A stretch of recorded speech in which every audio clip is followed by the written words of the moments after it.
Back in 2024, I did a little experiential archaeology where I tested out what it would be like to wear a version of Roman menstruation underwear. I really enjoyed the experience, and I'm all about destigmatizing conversations around menstruation, so this is a series that I knew I wanted to continue when the time was right. At the beginning of this year, I also started to become immensely passionate about Stone Age textiles, research, and reconstruction, and I poured into so many research papers on the topic. I took courses, and I made my own Mesolithic ensemble, as well as experimented with a potential option for a Stone Age bra. And I've been quietly working on another longer-term video about my experience learning an endangered prehistoric textile, which I will be sharing at some point next year. Prehistoric textiles began to infiltrate my mind, and I found myself waking up thinking about different research possibilities and garments that I could create next. That's when you know you're really in deep. I have quite a few friends who are also passionate about Stone Age and prehistoric textiles, and when I was spending time with them, it got me thinking about what menstruating Stone Age people may have done during their periods. We don't have any direct evidence of menstruation products from the Stone Age. This makes perfect sense because we don't even have material evidence of clothing from the Mesolithic, let alone menstruation garments from even newer periods like medieval. Okay, to be honest, the medieval period was a long time ago as well, but it's just a lot more modern feeling when compared with the Stone Age. All throughout history, in fact, the experience of menstruating people has been deeply underrepresented and hidden away from public understanding. And part of this may have been due to the fact that primarily men were able to read and write, and so these same men may have then taken little interest in writing down the experiences of the women around them. Not to mention how stigmatized menstruation has been in the Anglo-Christian world for hundreds of years, if not thousands. So it makes perfect sense to me why we don't have material evidence of menstruation garments from all the way back in Stone Age Europe. We can look at the many beautiful indigenous cultures and hunter-gatherer communities that exist around the world for potential evidence and understanding of the textiles of Stone Age people. This is because there are hunter-gatherer and other indigenous populations around the world who are effectively still living the ways of the Stone Age, the Bronze Age, the Iron Age, etc. Or if they no longer are, they may have been 100 years ago, and perhaps some textile evidence from 100 years ago still exists. I'm also indigenous myself, but the textiles of my ancestors were heavily influenced by mainstream European, East Asian, and Central Asian fashions, so we don't have many remnants of what would have been worn in prehistory. When we look at hunter-gatherer and indigenous populations today, very often menstruation is celebrated rather than stigmatized, and I feel like this could have potentially been the way some prehistoric humans felt about menstruation, though it's difficult to say for certain. For menstrual products, a variety of materials and practices exist throughout the world and vary from one indigenous group to the next. But typically, communities would use any materials that were available in their own environments, logically so, like mosses, leaves, skins, furs, woven fibrous materials, and more. Or they may have opted for free bleeding when participating in menstruation-related rituals, where, for instance, they may have spent time during menstruation with other menstruating community members in designated tents or spaces, where free bleeding could then be contained to those ceremonial, sacred environments. In my last video about ancient Roman menstruation, a lot of people got really angry in the comments about how I could ever suggest free bleeding as a potential option. But free bleeding doesn't just mean letting the blood go everywhere and not caring. It could also mean sitting above materials that may have been able to soak up the blood, or remaining more sedentary during menstruation in those ceremonial spaces, so that one could be more deliberate about where the blood was going. We simply cannot compare the practices of past humans through the bias of how we view free bleeding today, because it may have been completely different. With more active lifestyles, periods may have also potentially been lighter on average. Perhaps free bleeding wouldn't have actually involved all that much blood then. Additionally, we need to remain open-minded when thinking about cultures and communities that are different than our own, as well as considering the practices of people in the past. Even if we don't agree with free bleeding, we can't write it off as a possibility. I personally don't free bleed myself, and I don't think I would find it comfortable, but I'm very happy to listen to individuals who do, and I try my best to always understand their perspectives, as well as to not judge them for it. People also frequently mention in the comments of my other video about how free bleeding could attract wild animals, which would be dangerous, but the idea that menstrual blood attracts wild animals is largely a myth. Additionally, hunting and tanning would have been a regular part of Stone Age life, and that means that there would have been bloody animals around camp quite frequently to begin with, so certain precautions already would have been taken. One thing I've always admired so much about prehistoric humans is their deep intelligence and innovation. The more I learn about them, the more I'm amazed by what they created. In fact, humans throughout all of history have been immensely resourceful and creative. There's a book called The Last Book from Hungry Minds, who are the sponsor of this video, and it represents just that. It's a tribute to our species and the most remarkable achievements of humanity. The Last Book is a hybrid encyclopedia and personal diary written by Noah Kaplan, who is the last surviving Earthling escaping the planet's destruction on an alien ship. As you might imagine, being the last living Earthling means he's incredibly lonely, so he gets to writing. I love that he not only includes the beautiful and magnificent aspects of humanity, but also offers a nuanced perspective by including the dark parts of humanity too. I always say that it's so important that we acknowledge the atrocities of humanity so that history doesn't just continue to repeat itself. The Last Book has absolutely stunning illustrations that you can stare at for hours, and there are many hidden Easter eggs, so it's easy to get lost in the images. The illustrations are also completely human-drawn by Hungry Minds' talented team of illustrators, and absolutely no AI was used during the process.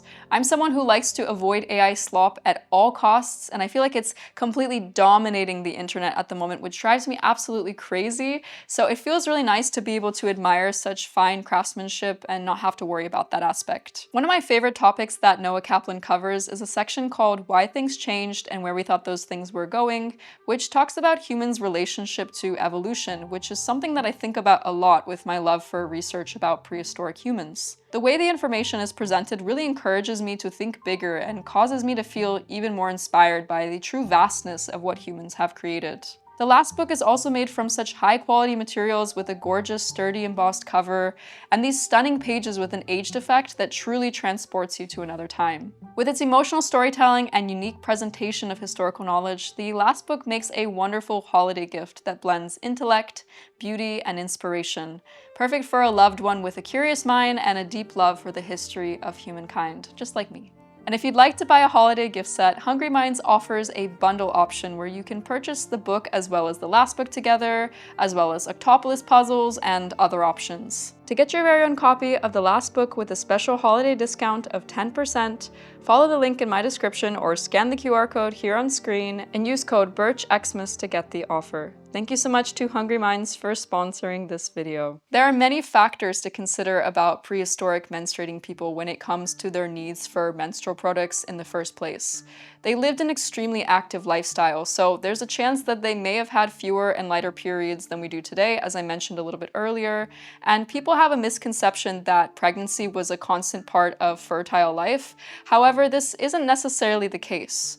According to one study that examined the fertility patterns of hunter-gatherers called Hunter-Gatherer Children's Close Proximity Networks, Similarities and Differences with Cooperative and Communal Breeding Systems, it is stated the average interbirth interval among hunter-gatherers is around 3.5 years. So if we base our understanding of prehistoric humans off of our understanding of present-day hunter-gatherer populations, then this may also have been the case for Stone Age communities. Some evidence suggests that early humans nursed their children exclusively for about 6 to 9 months, after which they could supplement breast milk with other foods for up to 5 to 6 years. Nursing is the primary trigger for the hormone prolactin, which suppresses ovulation, therefore lessening periods for some, though this isn't always the case, and you can still get pregnant or even have your period whilst breastfeeding.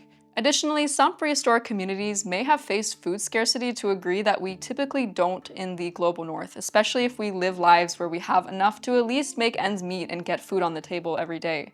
Of course, poverty does still exist in the global north, so I don't want to write that off because that is very much still a huge issue, but this food scarcity during prehistoric times may have led to malnutrition, which could have meant fewer periods on average. I do believe, however, that menstruating Stone Age people still did sometimes experience menstruation, and then they would have needed to find viable options for menstruation products. This is where historical plausibility comes into play.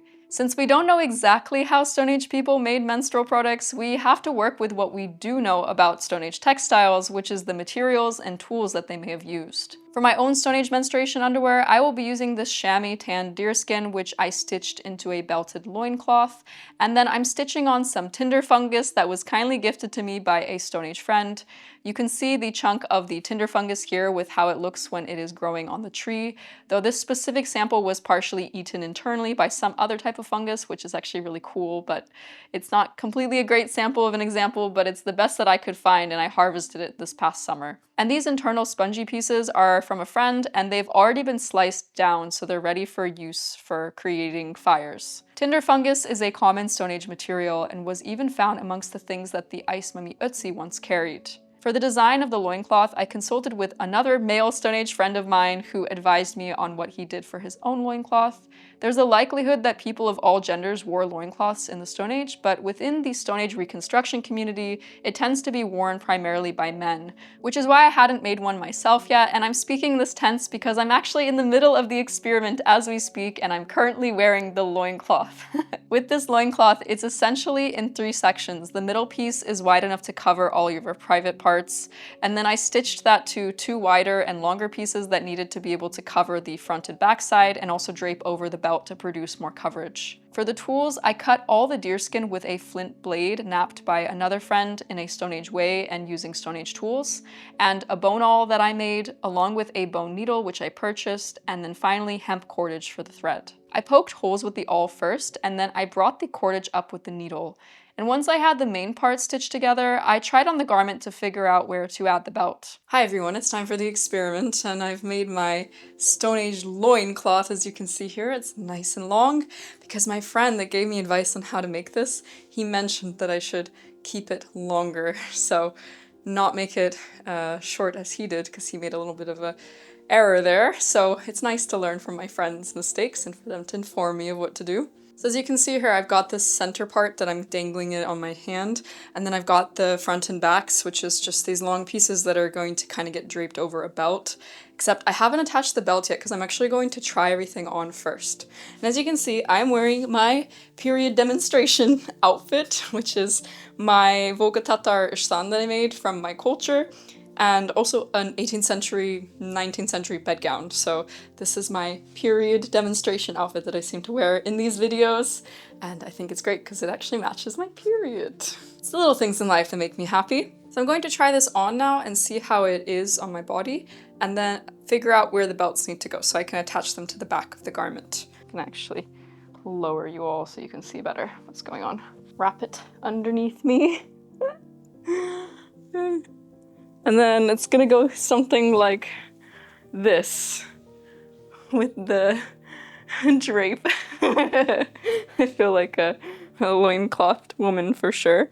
It's comfortable at the bottom and it covers the bits, which is what my friend said to do. Make sure you have it wide enough to cover your bits. And it seems to cover my bits here as well. For this one, as you can see, I made the other part wider so that way it would really cover it.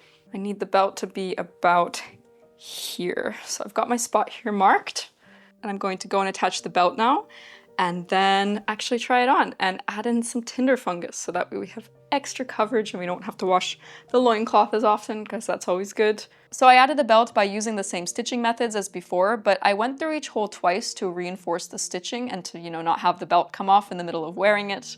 That would really suck if its whole purpose is to be there for my period. And finally, the garment was done. All right, everyone, so I've got my Stone Age menstruation underwear here. As you can see, I've stitched in the tinder fungus, so everything's secured in place, and I have everything belted, so let's try it on now and see what happens. I've got the belt here. Let's try and put it on. I decided to make the belt high-waisted, so that way it would sit a little bit more comfortably. And then I'm going to basically take this front part of the loincloth and bring it through like this. And then I've got my Stone Age menstruation underwear. Oh my god. So hopefully it will work. I'm going to take off my period demonstration ushtan and put it on just to my body and then wear it throughout the rest of the day. It's currently about 4 o'clock, maybe 3:30. So I'm going to wear it until 8 hours later to see if it works for the full 8 hours. All right, I'll see you all in a little bit. All right, so you guys, I've put it all on now. You can see everything here. My waistline is nice and bulky. And I put the ishlam back over, but it's on here, it's belted right about here, and everything seems to be in place. The tinder fungus is a little bit shorter than I had hoped for, so like it's not as much coverage towards like my butt area, which you usually want with menstruation underwear. So we'll see if it ends up leaking or not, but I am very curious how absorbent this tinder fungus is going to be because I have no idea what to expect. It is about 9:30 p.m. so it's been about 6 hours since I started this little experiment, and I must say it's working really well, actually. So I checked everything in the bathroom, and by the way, when I go to use the bathroom, what I'll do is I'll either take the loincloth off completely, so keeping it still on the belt but like removing it from the wrap part at the front, and then just kind of putting it to the side, or I'll just kind of pull everything aside and use the bathroom. So it's a little bit risky because I have to make sure that nothing is like going into the toilet. So I usually just like tuck the back part of the loincloth up into the belt so that way nothing goes into the toilet. But I got a lot of questions on my ancient Roman menstruation experiment about how I'm using the bathroom, so there you go in case you were curious. And today is my heaviest menstruation day, it's day 2. And so therefore I'm really getting to see this garment at its full potential.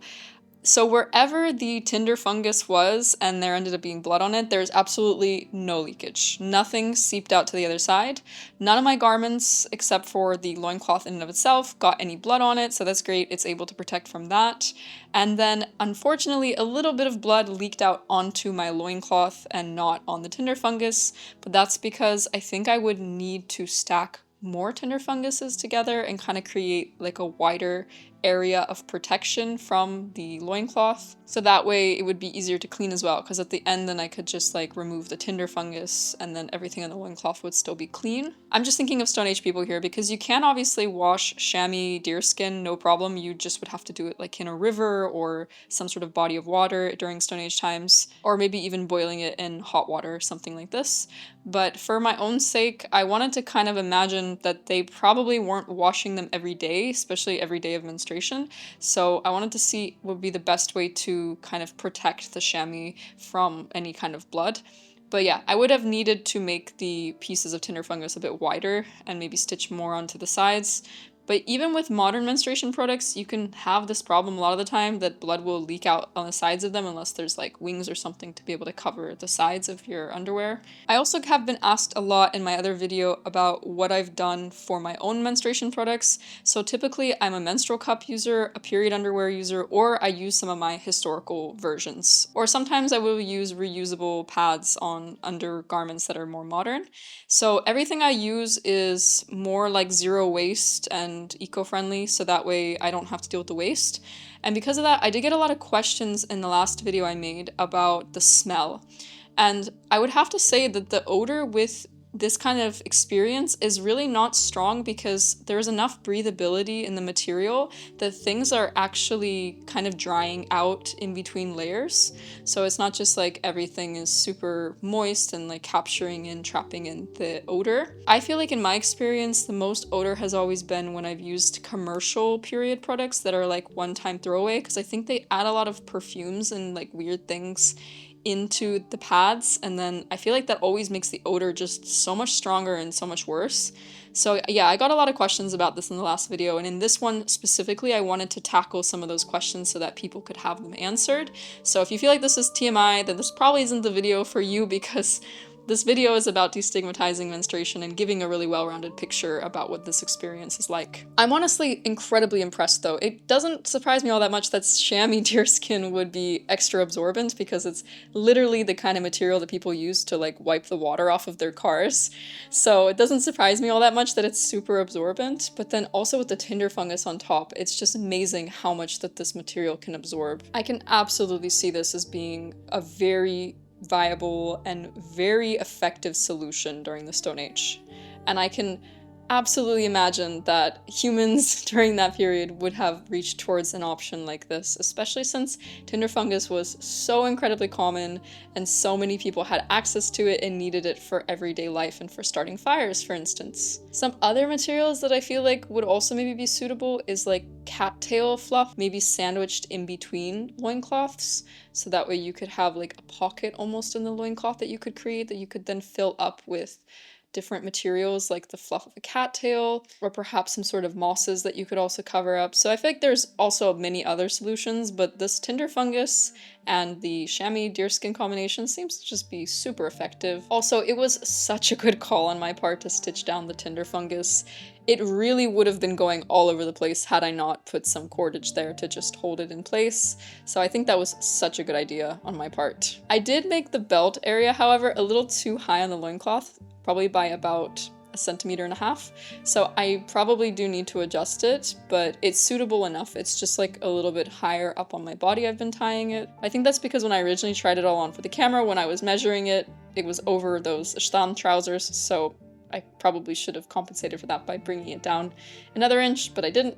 So yeah, it's a little bit too high, but that's okay. I'm going to wear these for I think 4 more hours, and I'm a night owl, so I have a lot of work I need to do now, and I won't be going to bed for a while, so I'll check back in at the end and tell you how it all went and whether or not it's still being super absorbent, or if I had any leakages, and we'll see how it goes. It's about 2 in the morning. I just finished up my work and I'm about to go to bed, finally. But I took off the garment around midnight because as I was sitting working at the computer, I felt something started leaking, and it wasn't like the garment in of itself couldn't hold everything. It was more that like the way I was sitting made the garment leak out the sides basically. So that's something like I had said before is I feel like it needs to be extended. Overall, this garment works super well. Here it is here without showing anything inside, but this is the garment here. And it worked super, super well. In reality, nothing technically leaked through the garment. Like in and of itself, the garment was super absorbent. I think what the problem actually was, and I should have actually thought about this, is that over time and wear, deerskin stretches out. So you actually need to make everything much, much tighter in order for it to be the proper size once you actually wear it. So I think I really made the belt way too high because the reason it was leaking is due to the fact that everything was not right up against my body. There ended up being space between me and the tinder fungus layer. So I really needed to put the belt a lot lower down so that way even when it stretched out it would become even more spacious. So yeah, that's something I can use in a prototype for the next time, but this worked incredibly well. If I was actually in a situation, a Stone Age type situation where I needed an appropriate period garment, this would be what I would choose, definitely, because it was extremely effective. I just noticed that my buttons are all undone. I think that this was a beautiful experiment, and I'm really glad that I tried it out. I think in regards to absorbency, it's even more effective than many of the modern options for menstruation that I've used. So I would say that's a big success. If any of you decide to try this yourself, I really would love to know how your experience was in the comments. I don't know if you have access to tinder fungus and chamois deerskin, but if you do, I'm curious to get some other opinions on the matter.